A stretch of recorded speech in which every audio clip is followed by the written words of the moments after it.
On va faire en sorte que tout fonctionne. Voilà, impeccable. Eh bien, je vais passer la parole à Rachel si tu veux compléter ta Oui, présentation. merci. D'abord, merci de m'avoir invitée. Je suis très, très contente d'être là. D'abord, très contente d'avoir participé à cette œuvre assez colossale. Très honorée d'avoir été sollicitée pour le faire. C'est vrai que de là où je suis, c'est-à-dire avocate en droit du travail depuis maintenant, ça me fait très bizarre d'ailleurs de le dire, presque 40 ans, j'ai observé des modifications massives dans ma spécialité, à savoir le droit du travail, sachant au surplus que depuis toujours, j'ai fait le choix. C'est un choix de conviction, c'est un choix d'engagement, et c'est un choix aussi, je dirais, de loyauté d'une certaine manière, de ne défendre que les salariés, leurs organisations syndicales et les institutions représentatives du personnel. Alors ça peut paraître étrange pour certains parce qu'on se dit un avocat c'est un avocat, il défend une personne, il défend pas forcément une cause. En ce qui me concerne, j'ai choisi de défendre des personnes, mais de défendre aussi une cause, c'est-à-dire de promouvoir, en tout cas d'essayer de le faire, de promouvoir ce que j'appelais il y a longtemps déjà, mais qui a de moins en moins de sens aujourd'hui, ce que j'appelais la citoyenneté dans l'entreprise, c'est-à-dire la possibilité d'exercer des droits, des libertés au sein de l'entreprise. Or, ce que je constate aujourd'hui dans le monde du travail, c'est que l'entreprise est devenue un lieu extrêmement totalitaire. Et je pèse mes mots, ce n'est pas, je crois, excessif de le dire de cette manière. Je vous donnerai simplement un exemple qui est tiré d'une audience que j'ai eue hier, enfin avant-hier plus exactement, jeudi, devant le Conseil des prud'hommes de Paris, où je défendais une responsable, une éditrice dans une maison d'édition. Donc elle n'est pas responsable éditoriale, mais elle est là chez un éditeur qui fait partie du groupe Hachette, et elle est là depuis plus de 20 ans. Elle fait parfaitement bien son travail, elle a une évolution tout à fait normale. Les dernières années sont de plus en plus difficiles parce que, en gros, on lui demande de faire le travail de 2 éditrices, et lors d'un entretien d'évaluation, on lui donne des objectifs pour l'année 2020 qu'elle considère comme étant totalement irréalisables. Donc, elle discute de ses objectifs et elle refuse de signer ses objectifs. Ce faisant, elle ne sait pas qu'elle a signé son arrêt de mort en réalité. Et elle est licenciée pour des motifs complètement invraisemblables, et notamment pour un comportement d'obstruction. Le comportement d'obstruction étant d'avoir refusé de signer sa feuille d'objectif pour l'année 2020, quelqu'un qui avait toujours reçu ses primes sur objectif, donc qui avait toujours accompli ses objectifs et qui était en parfaite connaissance de ce qu'elle était, elle, capable de faire et ce que le marché permettait de faire, parce que si les maisons, enfin si l'édition était en plein développement, ça se saurait. Donc il y a des difficultés en effet dans les maisons d'édition, même dans les grosses maisons d'édition. Et je plaidais donc avant-hier, pour cette femme en demandant la réintégration à son poste au motif d'avoir violé une liberté fondamentale, à savoir son droit d'expression et sa capacité à discuter de ses conditions de travail, parce que c'était l'autre versant du licenciement, c'était vous passez votre temps à vous plaindre et à dénoncer le sous-effectif, les difficultés d'organisation du travail, et donc vous êtes en position d'obstruction. Donc ça c'est très banal, c'est-à-dire qu'aujourd'hui c'est devenu très compliqué dans une entreprise de parler de ses conditions de travail, de dire que ça ne se passe pas bien, de remettre en cause l'organisation du travail et de tenter de refuser d'accomplir le travail de 2 personnes au lieu d'une seule personne. Donc quand je dis que c'est un lieu totalitaire, ça c'est un tout petit exemple que je vous donne parce qu'il est très frais dans ma mémoire et parce qu'il est tellement frappant, c'est-à-dire que personnellement, si j'avais été le conseil de l'éditeur, jamais je n'aurais laissé écrire dans la lettre de licenciement votre comportement d'obstruction en refusant de signer vos objectifs, parce que c'est à l'évidence quelque chose qui consiste en une violation du droit fondamental de s'exprimer. Mais c'est à peu près pour tout.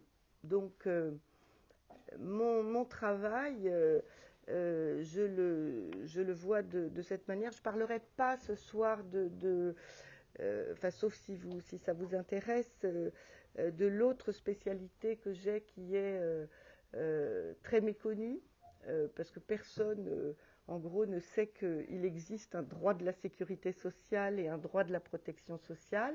En fait, sous cet intitulé qui est un peu aride et pas très glamour, se cache quelque chose que nous connaissons tous, que vous connaissez forcément, soit pour l'avoir vécu vous-même, soit pour connaître des proches qui l'ont vécu. C'est la question des accidents du travail et la question des maladies professionnelles. Donc, je ne parle pas de tout le reste qui concerne la prévoyance, qui est encore un autre domaine qui est là ce qu'on appelle la protection sociale et non pas la sécurité sociale. Donc ça, c'est aussi une activité qui me permet d'être au cœur du réacteur quasiment, de voir ce qui se passe véritablement dans le monde du travail, parce que déboulent à mon cabinet tous les gens qui sont fracassés par le travail. Et quand je dis fracassés, ils sont fracassés. C'est-à-dire, je vois des gens qui ont exercé des fonctions extrêmement de manière très mobilisée, avec des responsabilités importantes, des postes qui leur demandaient des facultés cognitives très sérieuses et qui se retrouvent jetés au fond de leur lit, incapables de prendre une note, incapables d'écrire un email, incapables véritablement, hein, c'est-à-dire que c'est pas des petites chochottes qui font du cinéma. Non, parce que tous les gens que je reçois, ils ne se connaissent pas entre eux. Ils ne se connaissent pas, ce sont des particuliers. Et ils me racontent tous la même chose. C'est-à-dire qu'avec un épuisement professionnel, un effondrement physique et psychique, ils en arrivent à ne plus être capables de mobiliser leur cerveau parce qu'ils sont littéralement grillés par les conditions qui leur ont été faites, soit en termes de surcharge de travail, soit en termes d'absence de considération, soit une conjonction des deux, soit aussi placés dans des conflits de valeurs très importants, des conflits éthiques, où notamment on voit les travailleurs anciens, c'est-à-dire ceux qui ont du métier, qui connaissent les règles de métier, qui les ont appliquées, et à qui on demande de trahir toutes ces règles de métier. Ça peut être, je vous donne un exemple, parce que je le connais bien, celui, par exemple, de la caisse d'épargne, des travailleurs de la caisse d'épargne, qui sont globalement très, très, très malheureux, parce que moi je dis personnellement que la caisse d'épargne, elle a le syndrome des convertis, hein, quand c'est quelque chose que j'ai remarqué, les gens qui se convertissent à une religion sont plus exigeants que ceux qui sont issus de cette religion. Les anciens fumeurs ne tolèrent plus la fumée de cigarette même dehors.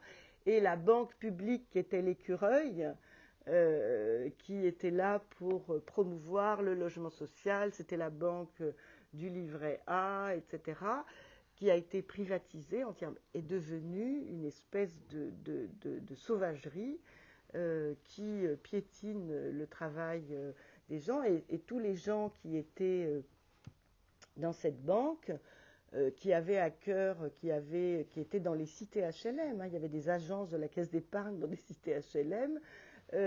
Ces gens-là se retrouvent obligés, ils ont d'ailleurs été, comment dirais-je, pris la main dans le sac à avoir vendu des produits pourris, des produits toxiques, notamment lors de la crise de 2008, à des tout petits épargnants.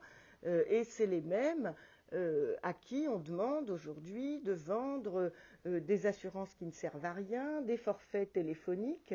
Et donc ça crée énormément de souffrance chez les gens qui ont travaillé dans, je dirais, l'objet social initial qui était noble, qui était de service public, etc., etc. Donc, tous ces gens-là se retrouvent effectivement, sont des gens que je vois, sans parler bien sûr des travailleurs du bâtiment qui ont des accidents du travail parce que les conditions d'hygiène et de sécurité sont lamentables, des travailleurs sans papier qu'on expose à tous les risques, etc., etc. Donc voilà quelle est mon activité. C'est pas très drôle. C'est comme je vous le disais, quoi. C'est-à-dire que je vois débouler et j'ai vraiment noté un virage absolu, vraiment. C'est-à-dire que moi j'ai prêté serment au début de l'année 1985 et alors je peux pas dire que tout était fantastique, hein, pas du tout. Mais j'ai vu quelque chose vriller, vraiment, le terme est exact. J'ai vu quelque chose vriller au début des années 2000. Vraiment, il s'est passé quelque chose de très très grave. Et aujourd'hui, figurez-vous que je regrette le début des années 2000. Parce que ce que j'observe, et particulièrement au cours on va dire, des 5, 7, 8 dernières années, j'observe une accélération des processus où les gens sont broyés. Et ça, c'est tout secteur confondu. C'est ça qui est très troublant. C'est que ça touche les secteurs industriels, ça touche la prestation de services, mais ça touche aussi l'économie sociale et solidaire. Ça touche les associations. C'est-à-dire qu'il y a une véritable importation des méthodes du privé très capitaliste, très lucratif, où on recherche absolument la rentabilité, qui est à l'œuvre dans tous les domaines. Et donc des personnes qui paraissaient plutôt à l'abri se retrouvent finalement dans des situations de souffrance exceptionnelles. Et encore une fois, je suis partie pour parler plus de 25 minutes. C'est pas grave. C'est pas grave. Encore une fois, il y a un sujet qui m'insupporte, qui consiste à dire les gens ne veulent plus bosser, les jeunes ne veulent plus bosser, et que je me colle en arrêt maladie, et que ceci, et que... Tout ça est une fausseté absolue. C'est-à-dire que c'est pas vrai, les gens veulent travailler, ils veulent bien travailler, faire du beau travail, et ils sont plutôt surinvestis que sous-investis. C'est-à-dire qu'il faut plutôt leur dire de se calmer et de pas tout donner trop fort pour s'économiser un peu, plutôt que l'inverse. Donc il y a une espèce de discours comme ça permanent, que les gens sont des tirs au flanc, qu'ils essayent toujours de mobiliser leurs droits, qu'ils n'ont que des droits et pas de devoirs, et qu'il faut mettre les devoirs avant les droits, comme l'a encore dit Emmanuel Macron lors de sa dernière allocution, c'est d'abord les devoirs, après les droits. On marche sur la tête, c'est-à-dire qu'en réalité, et c'est ce que je disais tout à l'heure, juste avant qu'on entame cette réunion, en réalité, la difficulté aujourd'hui, c'est de mobiliser le droit. C'est-à-dire qu'en réalité, c'est la force qui prime le droit aujourd'hui. C'est le fait accompli, c'est la domination. Alors ça a toujours été, on a toujours été dans une société capitaliste où il y a un patron, etc. Mais je constate quand même que tout est grignoté petit à petit et de manière extrêmement organisée. Et c'est ce que j'ai essayé de démontrer dans le chapitre qui m'a été confié, parce que il est certain qu'en Europe, les droits des travailleurs étaient un peu meilleurs que dans d'autres pays, comme par exemple la Grande-Bretagne. Il est certain que ce qu'on vit actuellement, c'est la reproduction de ce qu'a mis en œuvre dans les années 80-90 le système thatchérien. Ça, c'est certain aussi. C'est-à-dire que chez nous, ça a démarré plus tard, ça prend plus de temps, mais ça y est, c'est complètement à l'œuvre. Alors, complètement à l'œuvre, pourquoi ? Je ne vais pas vous dire tout ce que j'ai écrit, mais je veux juste vous donner quelques petits points pour vous rendre compte que je suis ni paranoïaque, ni complotiste, ni dans une posture de c'était mieux avant et l'âge d'or, etc. Non, juste je prends quelques exemples pour vous donner une idée de ce qui est à l'œuvre en droit du travail. D'abord, quand on parle de droit du travail, c'est assez immense, le droit du travail. Mais là aussi, on raconte tout et n'importe quoi. Quand on me dit le droit du travail, c'est compliqué, le code du travail est trop gros, je fais bougez pas. Je vais chercher le code de l'organisation judiciaire, le code de commerce, le code de la santé publique, le code fiscal. On est dans une société où tout est devenu assez sophistiqué, assez compliqué. Donc le droit du travail, il est certes, alors je ne dirais pas qu'il est compliqué, je dirais qu'il est complet, parce qu'il s'occupe de beaucoup de choses, d'énormément de choses. Il s'occupe de durée du travail, il s'occupe de licenciement, il s'occupe de droit disciplinaire, il s'occupe de la taille des fenêtres et des luxes des lumières quand on travaille dans un endroit fermé, il s'occupe de tout ça. Donc évidemment, c'est un peu complet, c'est un peu gros, c'est un peu compliqué, et il est surtout très gros parce que régulièrement, les employeurs ont négocié des dérogations aux droits faits pour tout le monde. Donc effectivement, les dérogations augmentent beaucoup. Quand vous avez un principe et beaucoup d'exceptions, ce n'est pas le principe qui prend de la place, ce sont les exceptions. Ben, c'est pareil en droit du travail. C'est-à-dire que si on voulait résumer le droit du travail à certains principes, en réalité, c'est les patrons qui ne voudraient pas que ce soit résumé à des principes, parce que ce sont des intégristes de l'exception, toujours à dire « Ah oui, mais chez moi, c'est pas pareil, dans mon secteur d'activité, c'est pas possible, parce que j'ai la concurrence internationale, parce que ceci, parce que cela. » Toujours d'excellentes raisons pour dire « On ne peut pas m'appliquer ce droit. » Bon. Je prends donc un seul exemple, parce que c'est la charnière du droit du travail. Moi, j'ai tendance à penser que dans le droit du travail, le plus important, c'est le droit du licenciement. Parce que si vous détricotez le droit du licenciement, en réalité, vous fragilisez la totalité de l'édifice. Si on peut vous virer n'importe quand, n'importe comment, et que vous ne pouvez pas vous défendre convenablement, eh bien en réalité, tout ce qui concerne l'exécution du contrat de travail et la mobilisation des droits autour du contrat de travail, vous ne pourrez pas le faire parce que précisément la mesure de rétorsion immédiate qui va vous tomber sur le coin du bec, c'est le licenciement. Et par conséquent, le droit du licenciement, c'est un droit fondamental dans la protection des droits des travailleurs. Alors pour le droit du licenciement, on a assisté en 8 ans, seulement en 8 ans, entre 2008 et 2016, à un détricotage complet.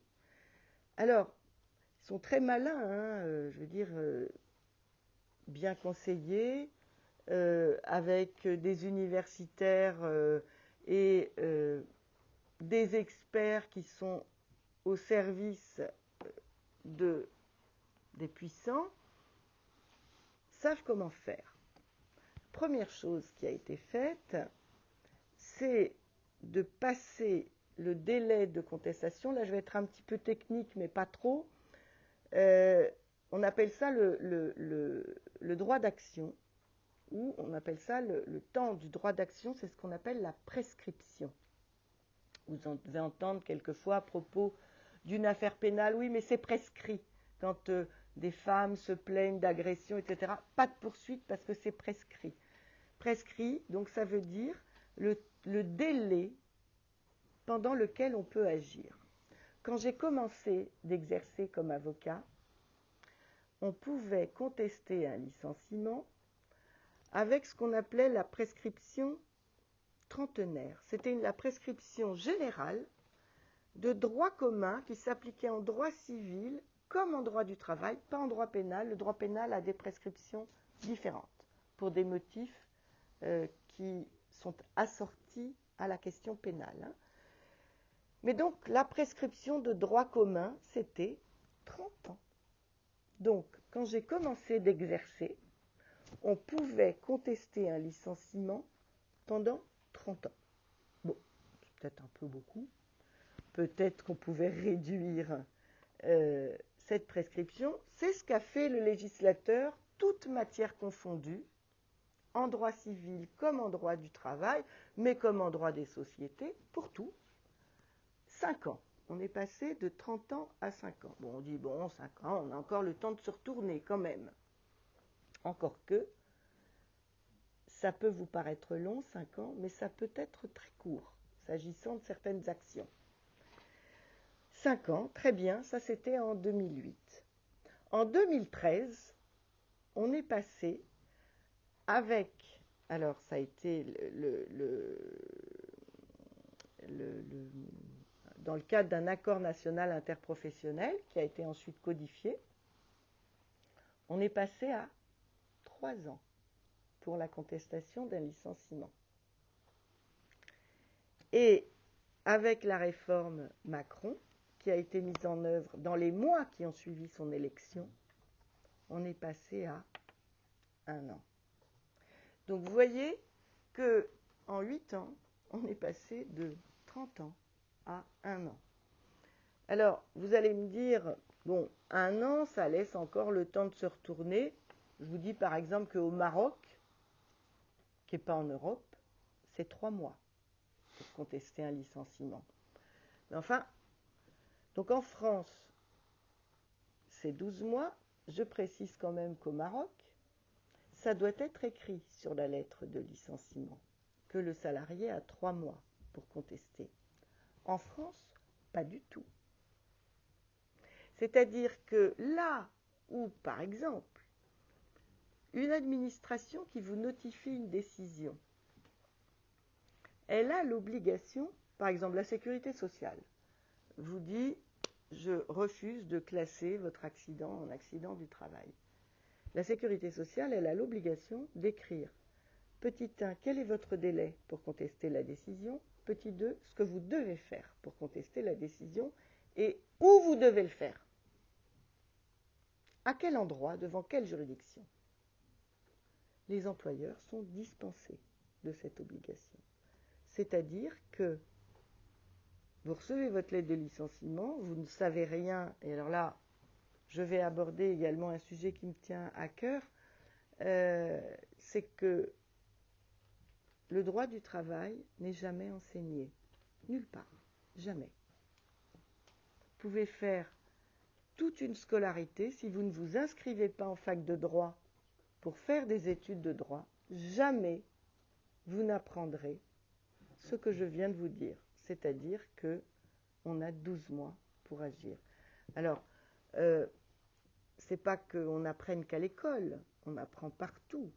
On apprend éventuellement au syndicat, au sein d'une organisation syndicale, mais vous savez tous quelle est la situation de l'engagement syndical et du fait que les salariés français sont très peu syndiqués. Alors on va vous dire oui, mais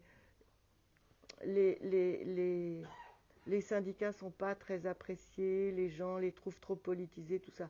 C'est pas vrai. Moi, la première question que je pose toujours à mes clients, c'est pourquoi n'êtes-vous pas syndiqué? Je pose tout, et que ce soit un cadre, un ouvrier du nettoyage, une caissière de supermarché, ils me font tous la même réponse.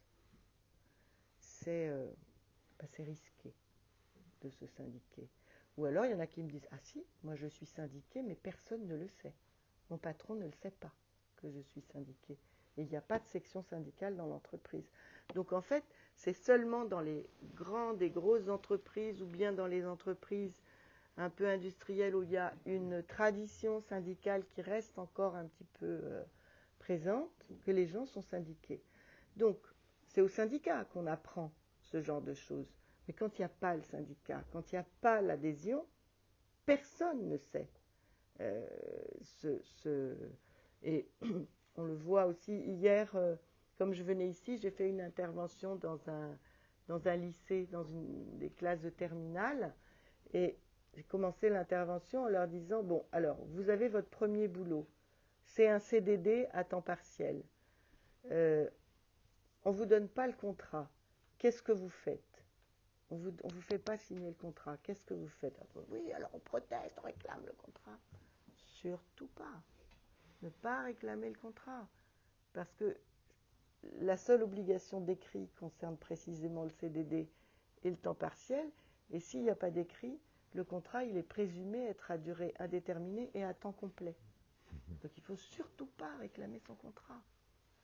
Et ce genre de choses, vous voyez, c'est simple pourtant. Personne ne les apprend. Et je considère que c'est de manière parfaitement délibérée que la connaissance du droit du travail n'est pas donnée aux futurs travailleurs et qu'il n'existe pas enfin, vous avez vu, est-ce que vous avez vu, je ne sais pas moi, des mairies, faire des cours, un peu de cours, les rudiments du droit du travail pour apprendre à vous défendre, ou même les rudiments du droit de la consommation pour apprendre à ne pas vous laisser avoir? On s'en fout. Voilà. C'est-à-dire que chaque fois qu'il y a un domaine où les gens auraient besoin d'être un peu guidés, d'être un peu renseignés, silence, radio. Voilà. Et donc ça, moi je pense que c'est un manque assez extraordinaire. Donc voilà, je vous parle de la prescription maintenant. Donc ça, c'est le droit d'agir. Bon. Imaginons, alors, je vous passe le fait que les 12 mois, bien sûr, démarrent de l'envoi de la lettre de licenciement et pas de la fin du préavis. Ça aussi, c'est le piège absolu. Les gens sont convaincus que quand ils connaissent le délai de 12 mois, ben oui, mais 12 mois, maître, c'est 12 mois après la fin du contrat. Non, non, pas après la fin du contrat. Et 12 mois, ça passe très vite. C'est-à-dire que d'abord, les gens pédalent dans la semoule, ils sont sonnés par la décision qui leur a été infligée. C'est quand même une perte d'emploi. Souvent, c'est une exécution professionnelle, hein, quand c'est des gens qui ont une cinquantaine d'années, quand c'est des gens qui n'ont pas de diplôme, qui ont fait toute leur carrière dans l'entreprise, qui avaient réussi à avoir un poste convenable, etc. Ces gens-là retrouveront jamais l'équivalent pour plein de raisons. Et donc, ils sont sonnés, ils pédalent dans la semoule, ils ne savent pas à qui s'adresser. Donc, un an, ça passe vite. Et le temps d'arriver soit à la bourse du travail, soit chez l'avocat, l'année peut être passée. Deuxième chose, donc, je vous ai dit, le droit, là, on le détricote. Le droit du licenciement a été très attaqué, notamment par les ordonnances Macron. C'est un petit peu technique, donc je ne vais pas trop vous en parler, mais je vous donne juste un exemple. le droit du licenciement, il ne date que de 1973. Et curieusement, c'est Jacques Chirac, lorsqu'il était Premier ministre, qui a fait passer, donc fait ce qu'on appelle un projet de loi, donc conçu par le gouvernement, passé à l'Assemblée. On dit projet de loi quand c'est le gouvernement qui propose le texte, et proposition de loi quand ça vient des assemblées. Donc projet de loi pour qu'il y ait un motif de licenciement. C'est-à-dire que jusqu'en 1973, les employeurs n'avaient jamais à donner de motif de licenciement. Il fallait faire la démonstration de l'abus du droit, c'était un concept de droit civil. Alors à l'époque, ce n'était pas très grave parce qu'il n'y avait pas de chômage. Et donc les gens perdaient leur travail, ils en retrouvaient un dans la foulée. Alors je ne dis pas qu'ils n'étaient pas victimes d'injustice, hein, mais disons que les conséquences de la perte de l'emploi étaient moins graves qu'aujourd'hui. Donc en 1973, Chirac crée la cause réelle et sérieuse de licenciement. Ça veut dire qu'un employeur ne peut pas virer quelqu'un s'il n'a pas une cause réelle et sérieuse, c'est-à-dire une cause exacte et suffisamment grave quand même pour faire perdre son emploi à quelqu'un. Ensuite, de quoi, entre 73 et 89, on a travaillé à ce que le motif du licenciement soit écrit dans la lettre de licenciement. Et on l'a obtenu. C'est la loi du 2 août 1989 qui dit l'employeur doit écrire dans la lettre de licenciement le motif du licenciement. Ça paraît incroyable qu'il ait fallu autant de temps pour obtenir de telles avancées. Ce qui fait qu'entre 89 et 2017, réforme Macron, quand l'employeur n'écrivait pas le motif de licenciement ou l'écrivait de manière imprécise, le licenciement était réputé abusif, réputé sans cause réelle et sérieuse. C'était tant pis, vous auriez dû écrire le pourquoi du comment. Ce que vous avez écrit, on n'y comprend rien, c'est pas assez précis, on n'a pas compris. Et donc, c'est un licenciement abusif. Drame absolu. Jurisprudence criminelle. Qu'a fait la réforme Macron? Eh bien, l'employeur qui n'écrit pas le motif du licenciement commet juste une irrégularité de procédure. C'est-à-dire que, et cette irrégularité de procédure, elle est sanctionnée par l'allocation de dommages et intérêts qui vont de 1 euro à 1 mois de salaire maximum. Voilà. Deuxièmement, il faut que ce soit le salarié qui demande des précisions à l'employeur sur son motif de licenciement. À la date de la réception de la lettre de licenciement, le salarié a 15 jours pour demander des précisions. S'il ne le fait pas, l'employeur pourra préciser tout du long d'une éventuelle procédure ce que c'est. Donc vous voyez, quand je vous dis que le droit du licenciement a été très attaqué, il a été très attaqué. Et il a été d'autant plus attaqué que maintenant, on a, vous avez entendu parler des barèmes Macron, peut-être, on a tarifé l'illégalité. Ce qui veut dire que un employeur qui commet un licenciement abusif, en fonction de l'ancienneté du salarié, il est capable de dire combien ça va lui coûter au maximum. Le plancher d'indemnisation qui était de 6 mois de salaire. 6 mois de salaire, ça datait de 73 à une époque où il n'y avait pas de chômage. Le législateur a considéré qu'un licenciement abusif devait être indemnisé à 6 mois de salaire, à une époque où il n'y avait pas ou peu de chômage. Aujourd'hui, donc avant 2017, c'était toujours 6 mois de salaire, c'est-à-dire que ça n'a pas été révisé en fonction de la durée du chômage, etc. Eh bien, Macron l'a fait descendre à 3 mois de salaire. Donc le plancher est descendu et en plus, on a mis un plafond là où il n'y en avait pas. là où il n'y en avait pas, parce que le juge faisait ce qu'on appelle une appréciation souveraine du préjudice. Il examinait, alors il le faisait avec parcimonie quand même, parce que il ne faut pas oublier que les conseils de prud'homme, c'est une juridiction paritaire, où il y a 2 patrons, 2 salariés qui siègent, et que pour obtenir un jugement de condamnation, il faut qu'il y ait au moins un patron du collège employeur qui se désolidarise de son collège pour voter avec le collège salarié la condamnation.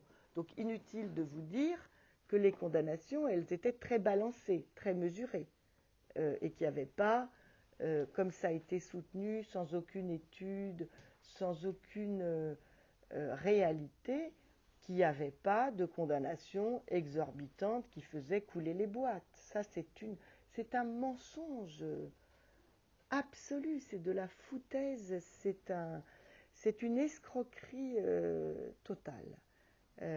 Donc, le barème Macron, à quoi il a abouti? Vous l'avez sur Internet. En gros, quand on a moins de 5 ans d'ancienneté, ça vaut plus la peine de faire un procès. Parce que le niveau d'indemnisation est maximum. Il est tellement faible que si vous êtes un salarié payé à 2000 ou 2500 €, vous voyez, si vous avez 1 an d'ancienneté, vous avez droit, devinez à combien vous avez droit, au maximum. Déjà, il n'y a pas de plancher pour vous. 0. 1 mois ou 1 mois et demi.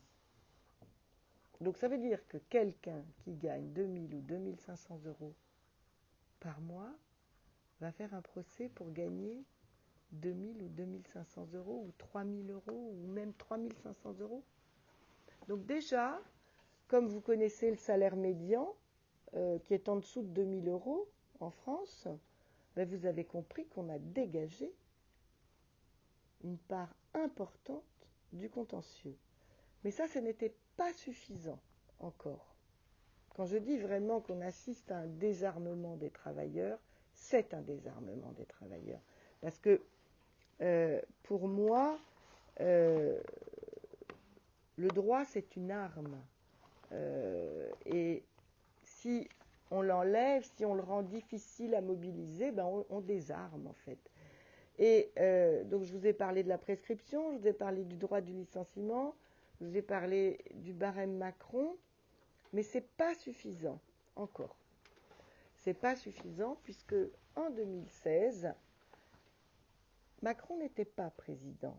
Il était à l'époque ministre du budget. Eh bien, il s'est préoccupé de mener une réforme de la procédure prud'homale en lieu et place du ministre de la Justice. Et il a rendu la saisine de la juridiction prud'homale extrêmement compliquée. Alors je vous donne un exemple, et alors que je suis une spécialiste. Je suis une spécialiste du droit du travail, j'ai beaucoup d'expérience et beaucoup de vélocité dans ma manière de remplir des formulaires de saisine du Conseil des prud'hommes. Jusque récemment, donc jusqu'en 2016, c'était en août 2016, saisir le Conseil des prud'hommes, c'était un recto verso. Mettiez le nom, l'état civil, les demandes, pas d'exposé des motifs, on ne vous demandait pas de dire pourquoi vous saisissiez le Conseil des prud'hommes. Les demandes étaient déjà écrites, vous cochiez les cases, vous chiffriez les demandes ou pas, c'est pas grave, vous pouviez les chiffrer plus tard. Et on ne vous demandait pas de mettre des pièces justificatives avec un bordereau.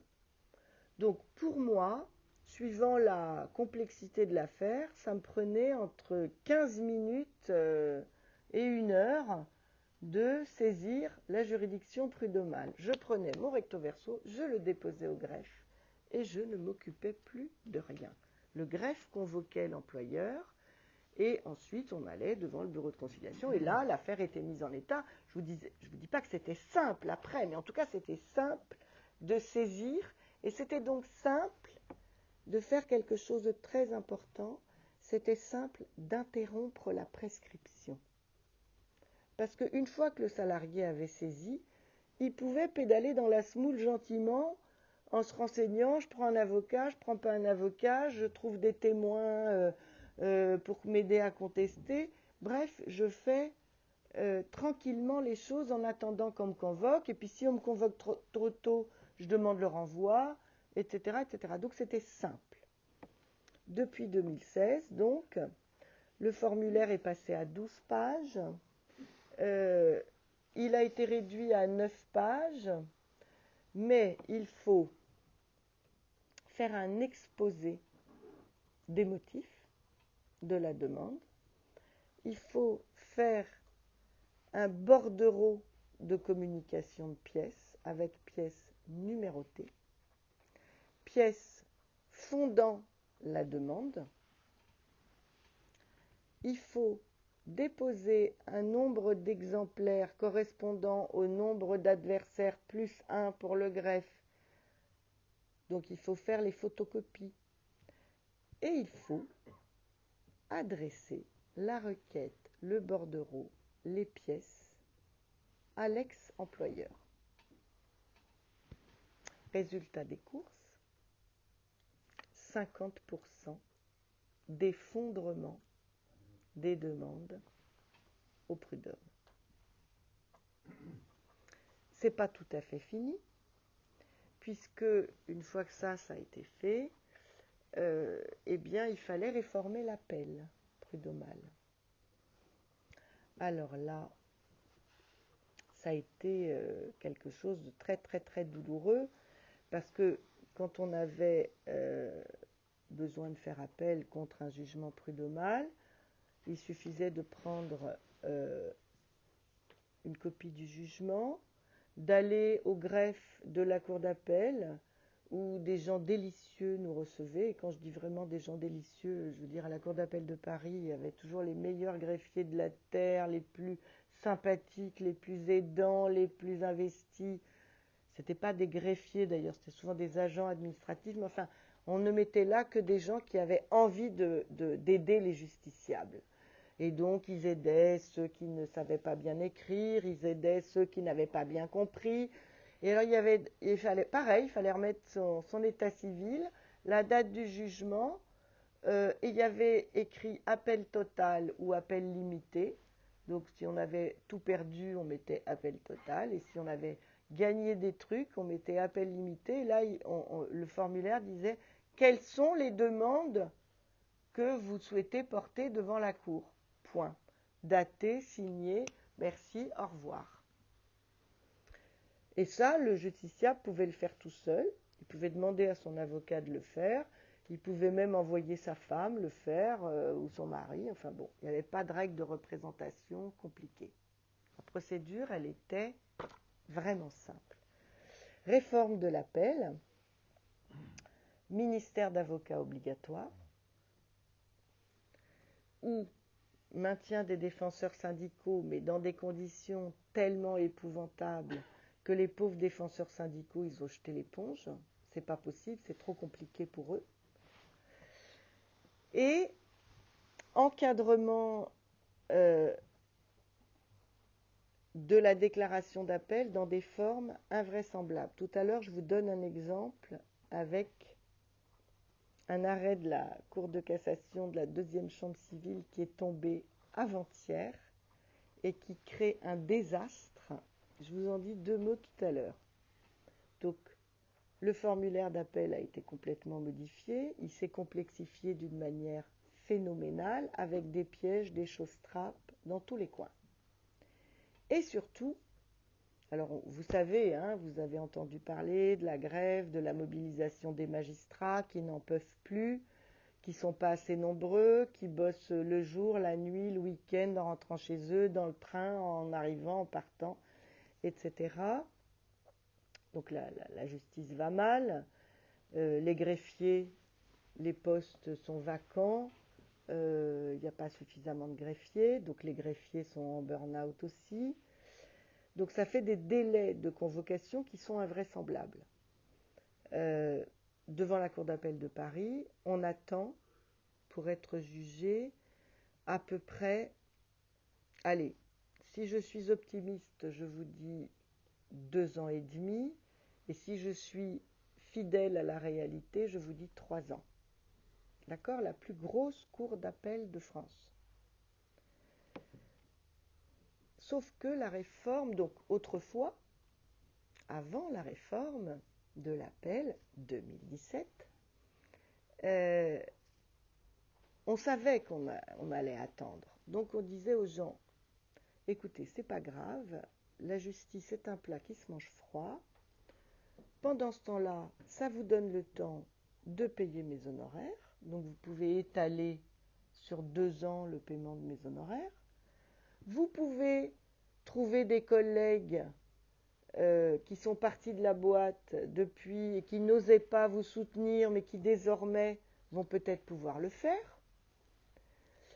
Et nous, avocats, on faisait ce qu'on appelait un peu de la filouterie, c'est-à-dire que tel dossier qui était urgent, on s'en occupait vite, tel autre où la personne disait non mais attendez, je ne suis pas encore prêt, on le laissait un peu de côté et donc on ne réclamait pas à corps et à cri à la cour d'appel de nous convoquer parce qu'on avait déposé nos conclusions et qu'on en avait marre d'attendre et que l'article 6 de la Convention européenne des droits de l'homme voulait qu'on ait un procès dans un délai raisonnable.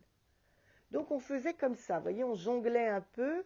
Celui qui ne pouvait pas payer, qui nous demandait du temps, on n'activait pas trop les choses.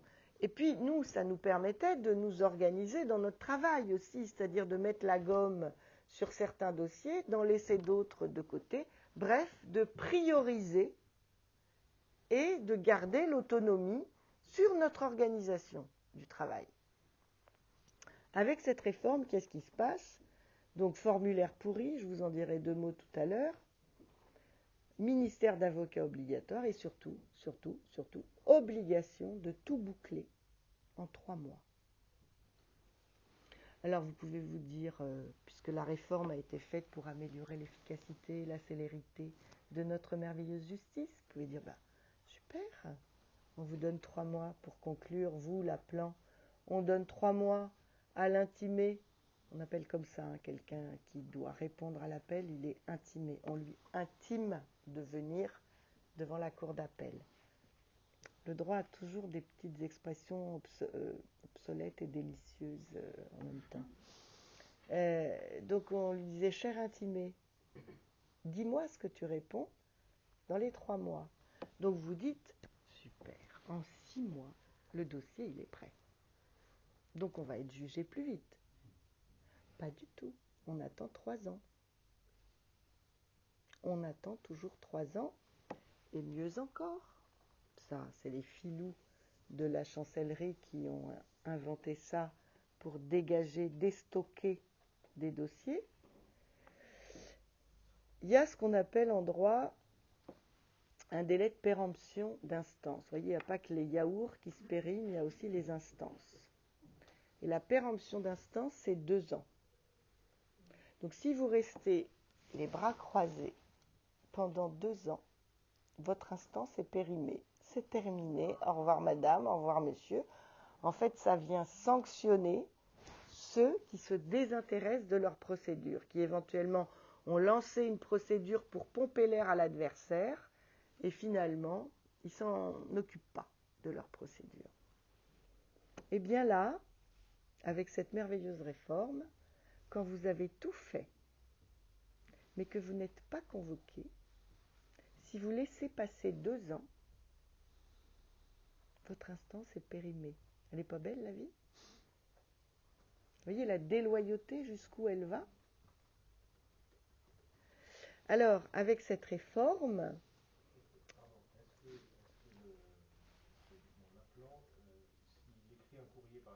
ça ne sert à rien. Non, alors,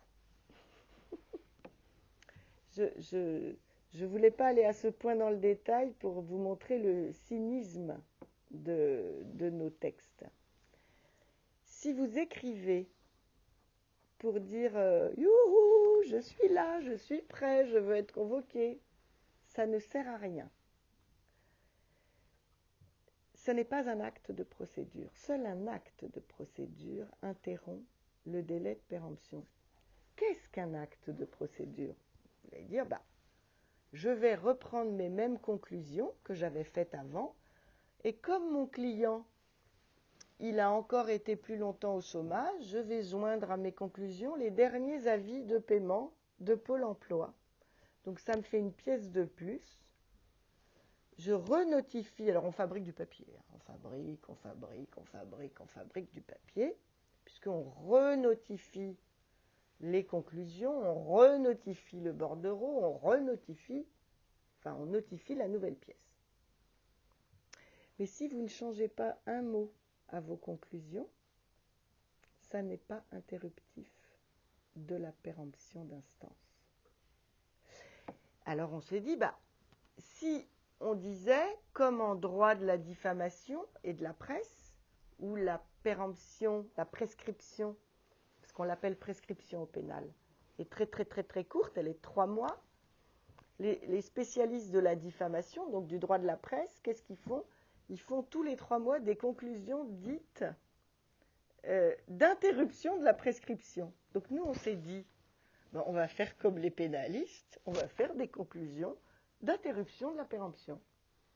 En disant, youhou, je suis prêt, ces conclusions sont destinées à interrompre la péremption, convoquez-moi. Ce n'est pas un acte de procédure. Donc il faut inventer des nouveaux trucs. C'est pour ça que je vous dis, on fabrique du papier.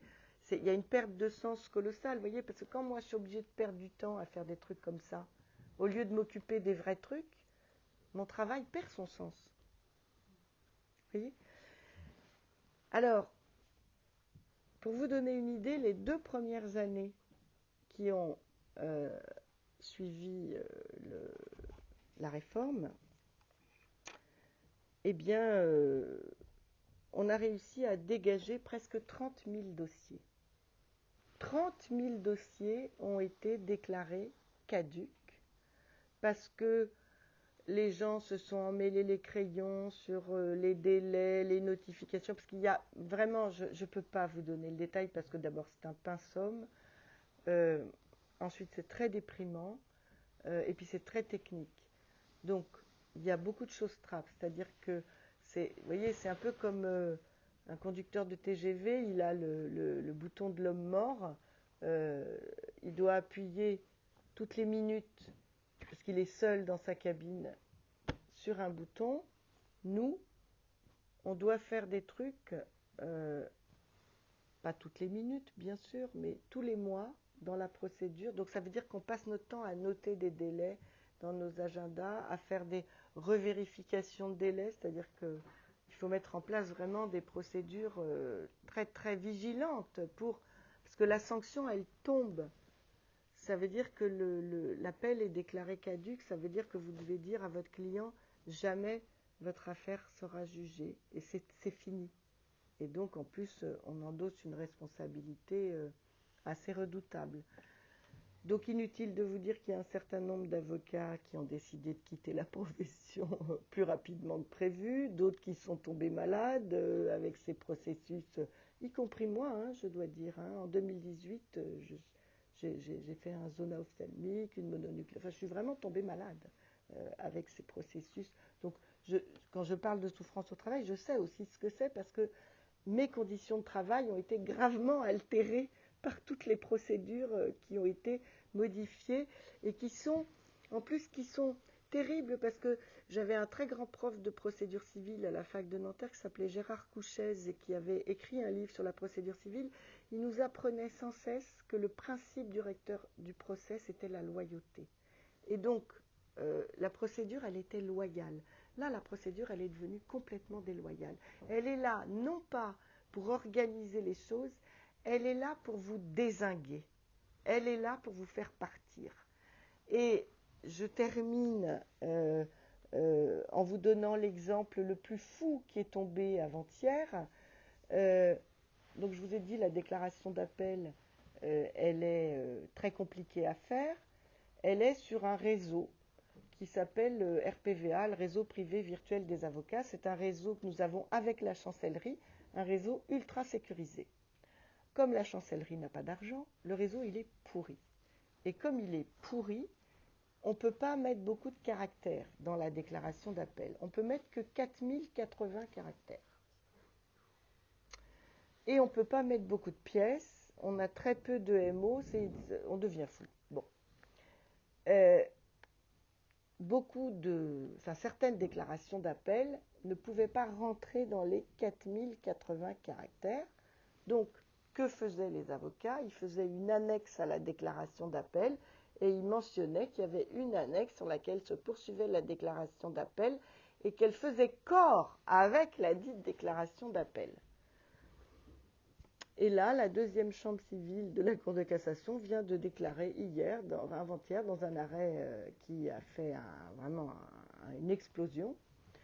Je ne sais pas encore si je suis concernée, je ne veux pas aller vérifier tout de suite, mais qui dit que les annexes ne constituent la déclaration d'appel que si les 4080 caractères ont été utilisés dans la déclaration d'appel. C'est-à-dire qu'il va falloir compter le nombre de caractères qu'on a. Si par exemple vous savez que vous avez 6000 caractères, vous dites bon ben je commence sur le truc et puis j'en mets 3000 là, puis j'en mets 3000 ailleurs. Non. Appel caduc, terminé. Si vous n'avez pas mis... Vous voyez, vous ouvrez des yeux ronds comme des soucoupes. On est chez les fous. On est définitivement chez les fous. Voilà. Donc quand je vous dis que il y a vraiment actuellement une volonté de désarmement, elle est là, clairement.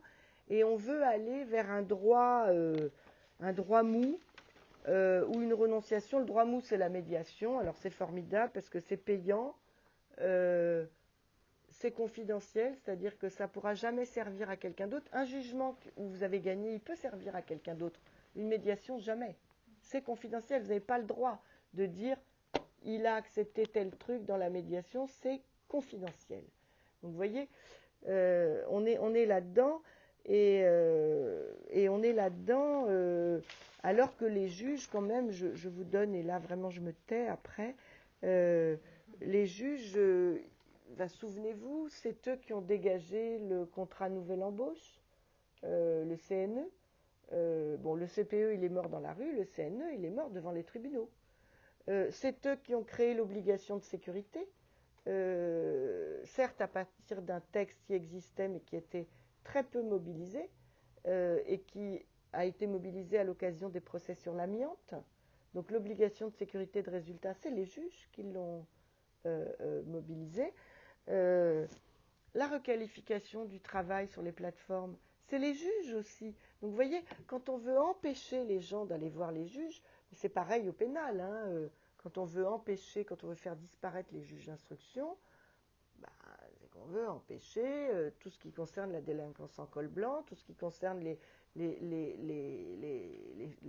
grands problèmes sanitaires, je parlais des prothèses, des machins. Bref, voilà. Ça y est, je me tais là. Eh bien, merci beaucoup. Je pense qu'on peut applaudir. Tu veux une question et retour ou trois questions? Ouais, comme vous voulez.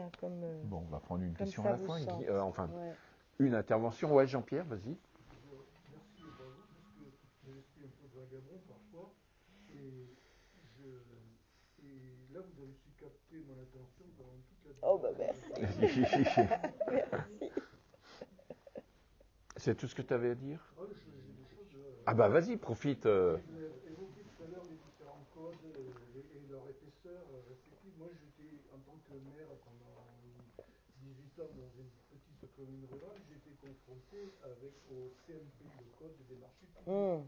Oh là là. Et en particulier depuis le moment de brigage que vous avez fait vers les années 2000, quand j'ai reçu un courrier, par exemple, dans ma petite commune, l'entretien des espaces verts était fait en partie par les employés municipaux et pour une autre partie par une entreprise concessionnaire voisine venant d'un CAT, d'un centre d'aide par le travail, avec des handicapés juste à côté de la mairie.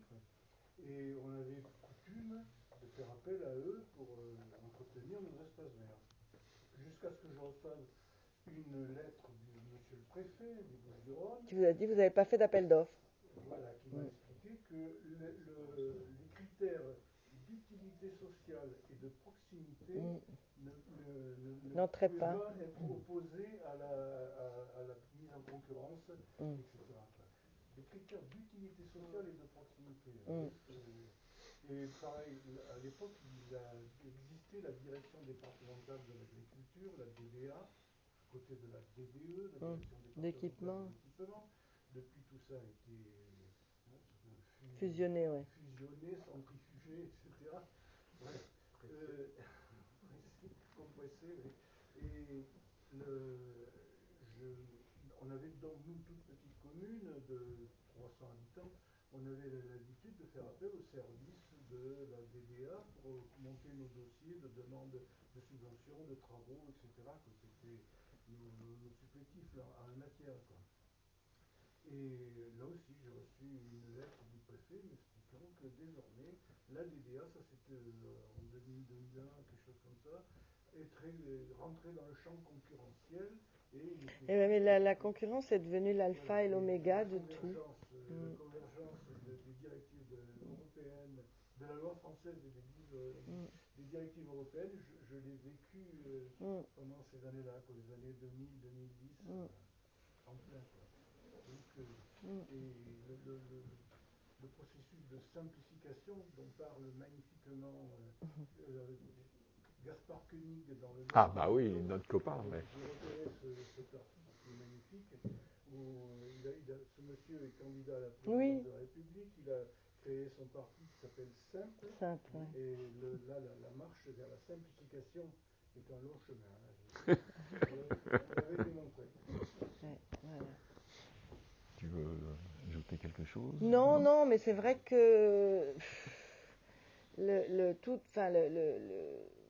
la concurrence libre et non faussée, c'est devenu vraiment l'alpha et l'oméga de tout, quoi.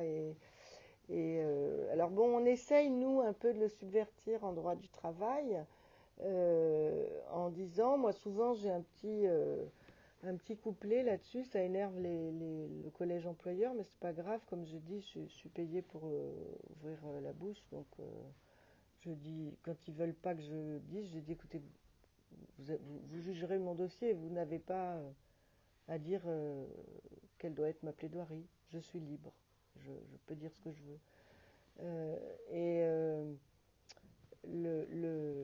Souvent, c'est ce que je soutiens, c'est-à-dire que les boîtes qui se comportent de manière extrêmement...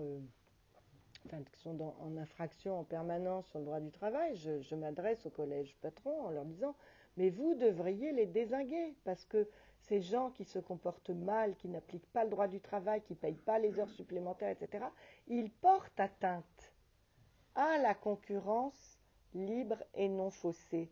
Ils vous font de la concurrence déloyale. Parce que si vous payez les heures sup et pas eux, bah évidemment, ils s'en tirent mieux que vous. Donc, dézinguez-les, condamnez-les très fort. Mais curieusement, c'est pas avec le droit du travail qu'on peut les convaincre que la concurrence libre et non faussée, ça peut être un critère intéressant. Bien. Qui souhaite intervenir?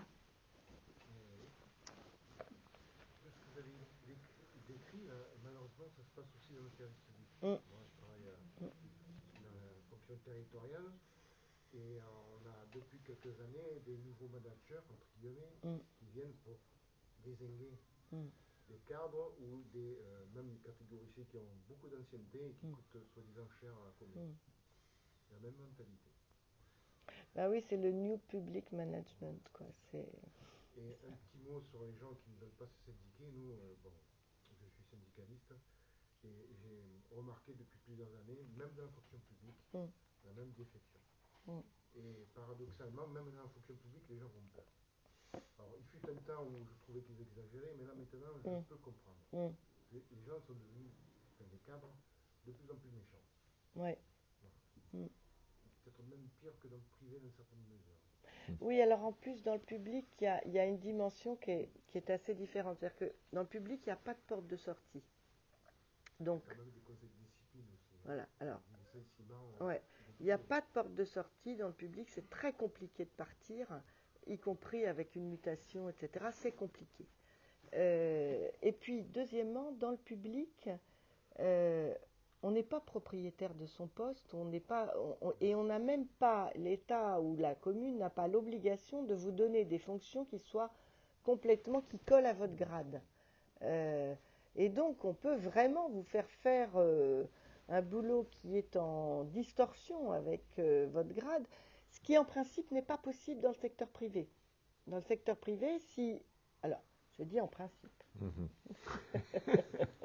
Alors, ce que je veux dire, c'est que si ça se passe dans le secteur privé, vous avez des droits à mobiliser et vous gagnez là-dessus. C'est-à-dire que si on vous fait faire un boulot, on vous enlève des attributions, même en vous maintenant le salaire, mais où on vous prive de vos meilleures attributions, de vos responsabilités, c'est une modification abusive du contrat.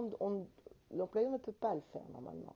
Et s'il le fait, s'il s'obstine, il encourt un certain nombre de sanctions financières ou autres.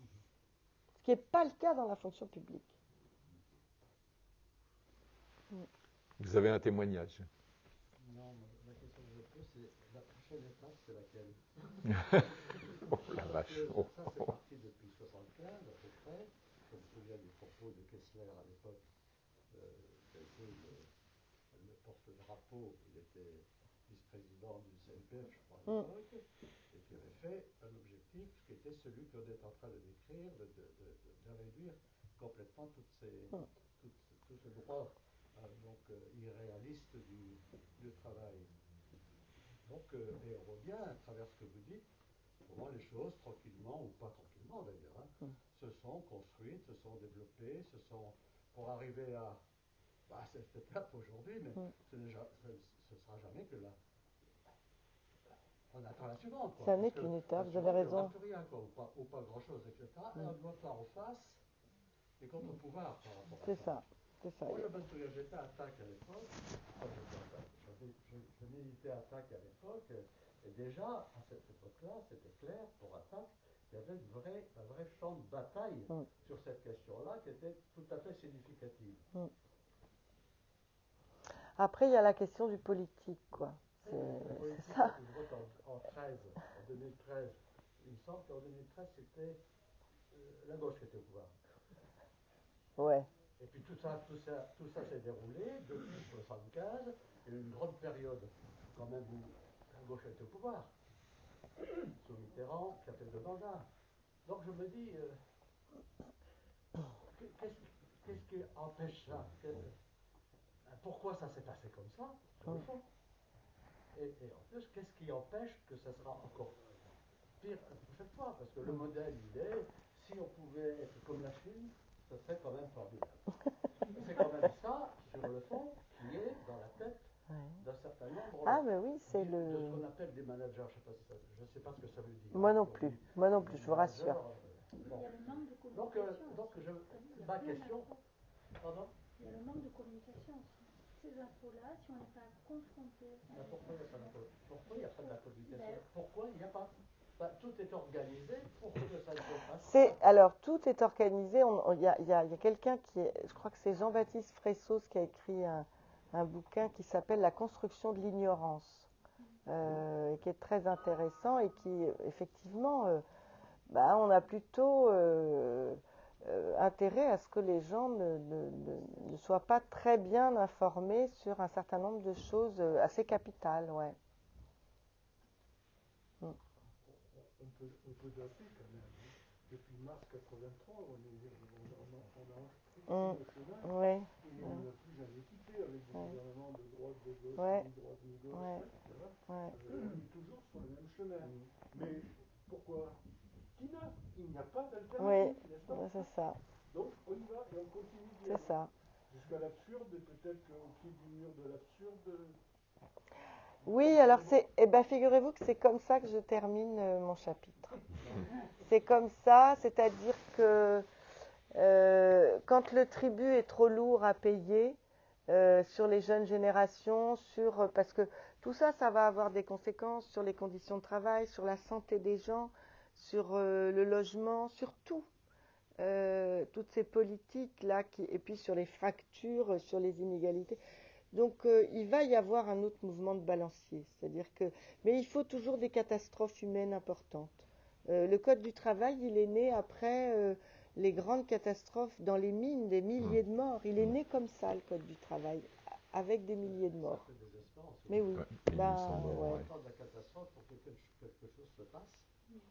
C'est ça que c'est qu'on vit dans cette société.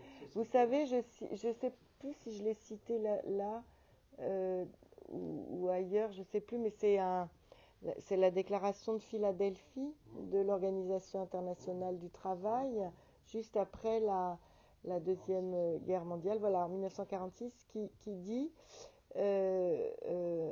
que pour empêcher les guerres, il n'y a que la justice sociale qui soit efficace. Et deuxièmement, que le travail n'est pas une marchandise.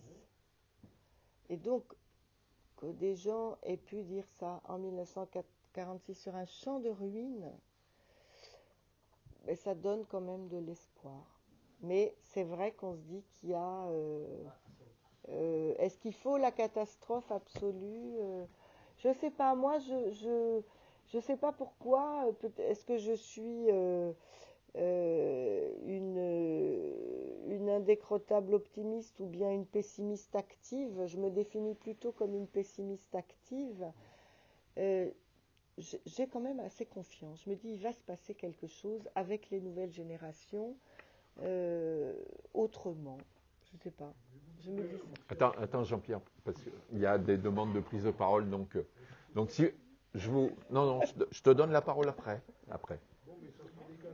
C'est pas grave. C'est pas...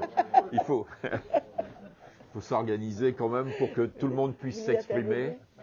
Tu vois, regarde, il y a des gens qui partent. Donc, et comme on parlait de la jeunesse, parole à la jeunesse.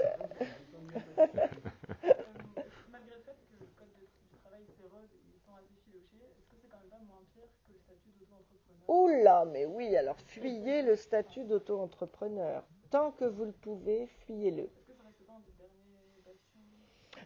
Si vous voulez, comme je le dis dans le chapitre, je dis en France, ça prend du temps quand même de tout défaire. Et tout n'est pas défait. Non, tout n'est pas défait. Là, moi, je parlais d'une tendance, mais je suis surtout pas en train de vous dire qu'il n'y a plus de droits. Non, il y en a des droits. Et surtout, si vous pouvez éviter le statut d'auto-entrepreneur, évitez-le à tout prix. Et si vous ne pouvez pas faire autrement que de le prendre, sachez qu'il existe des possibilités de faire requalifier un statut d'auto-entrepreneur en contrat de travail. Mais il faut faire en justice, ça aussi? Oui. Ouais, donc, Est-ce que c'est pas ça l'aboutissement, en fin de compte, de l'érosion du contrat de travail?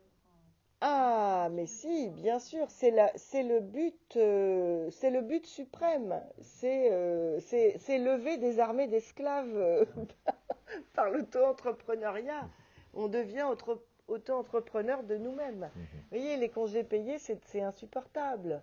L'assurance maladie, c'est insupportable. Vous voyez, c'est pas possible de laisser des droits pareils perdurer.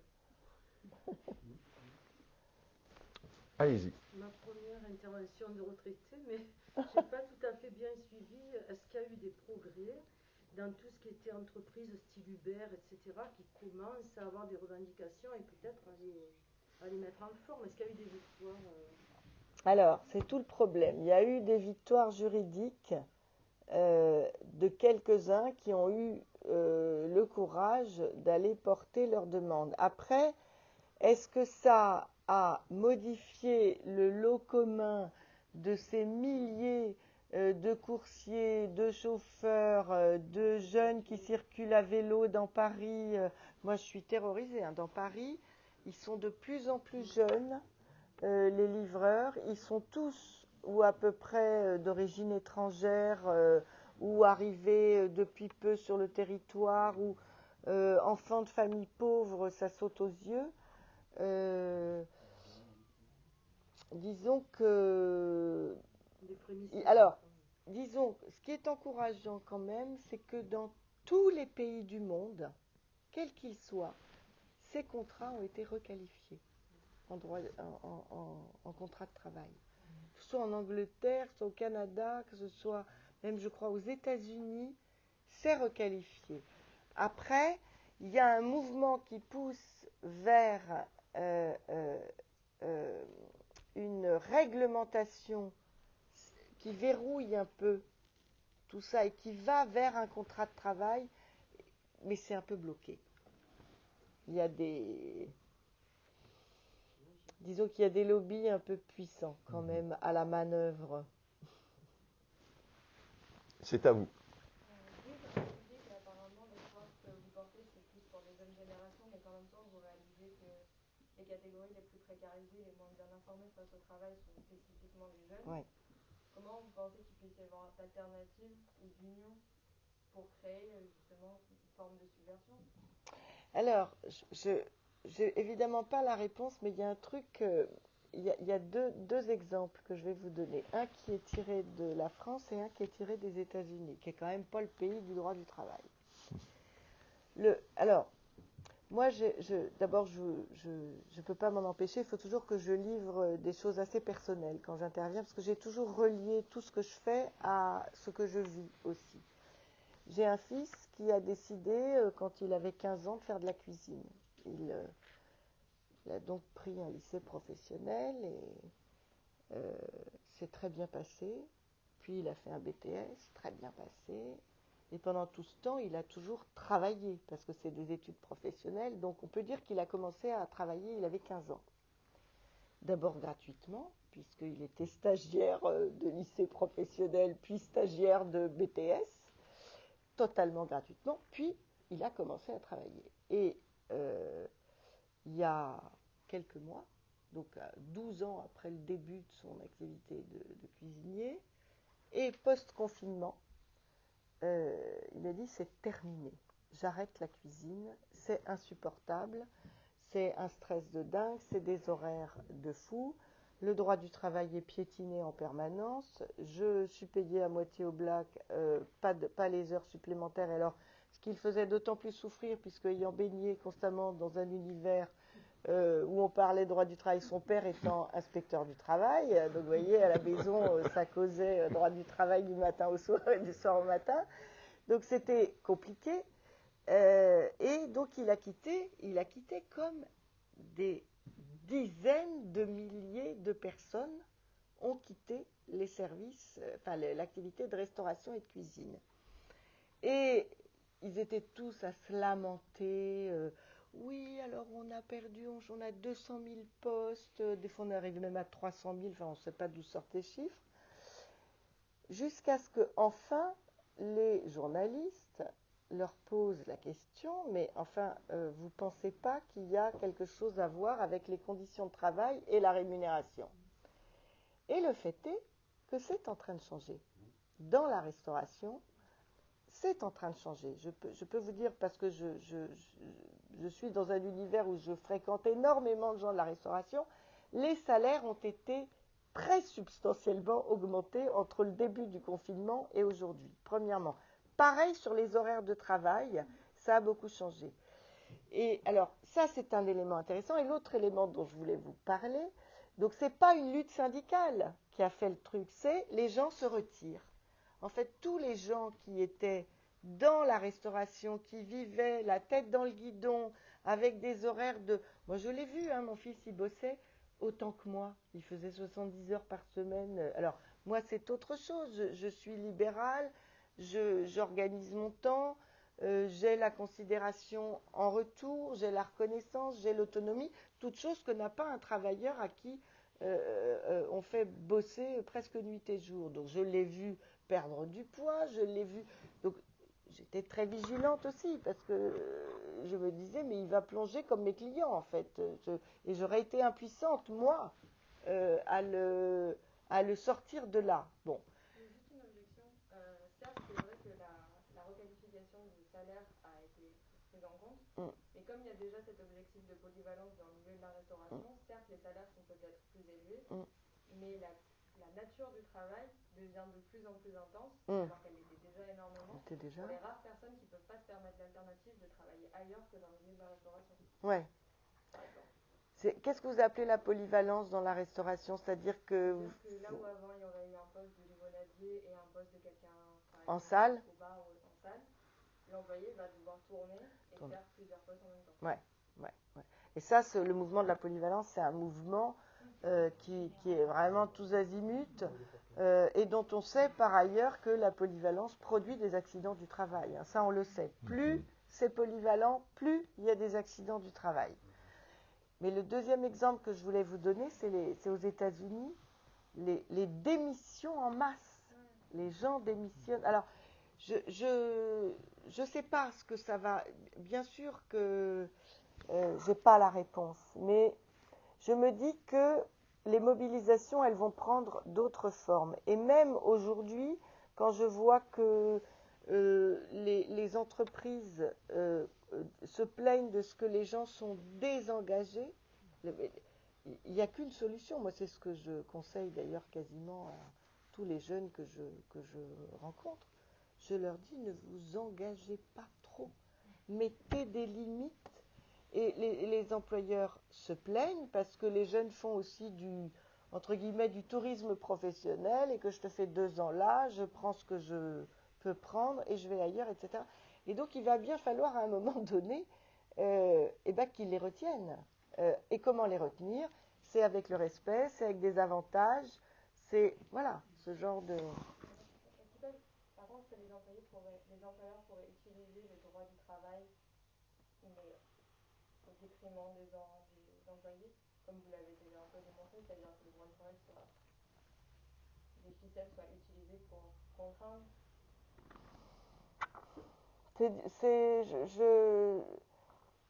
Je suis pas certaine de comprendre votre question. Normalement, si vous voulez, le droit du travail, il a été développé parce que face à la puissance des entreprises, il fallait protéger la partie faible au contrat. Et donc, il est fait pour ça, en principe, le droit du travail. Et donc, on peut le subvertir, bien sûr, mais sa nature originelle, c'est la protection. Comme le droit de la consommation, il y a 3 grands secteurs où on a une partie faible et une partie forte dont la tendance est évidemment de profiter, d'exagérer, de piétiner. C'est quoi? Les banques. On a donc créé le droit de la consommation pour préserver les consommateurs qui sont démunis face aux banques. Les propriétaires de logements, on a donc créé le droit du logement pour protéger les locataires et faire en sorte qu'ils ne soient pas virés n'importe comment. Et c'est le droit du travail avec les industriels, vis-à-vis d'une population qui vient vendre sa force de travail, qui n'a rien d'autre que ça, et qui est démunie aussi. Donc, voilà, c'est les 3 grands domaines du droit où on va traiter un groupe de personnes comme étant le groupe à protéger de la férocité de l'autre. Eh ben, vous avez laissé entendre que des catastrophes pouvaient faire évoluer le droit. Est-ce qu'on a entendu récemment parler dans la centrale du Tricastin que certaines installations mettaient gravement et qu'un lanceur d'alerte avait justement avait maille à partir avec EDF qui avait caché les ce incidents, dysfonctionnement, y compris à l'autorité de sûreté nucléaire, qui elle-même n'aurait pas été jusqu'où elle devait aller.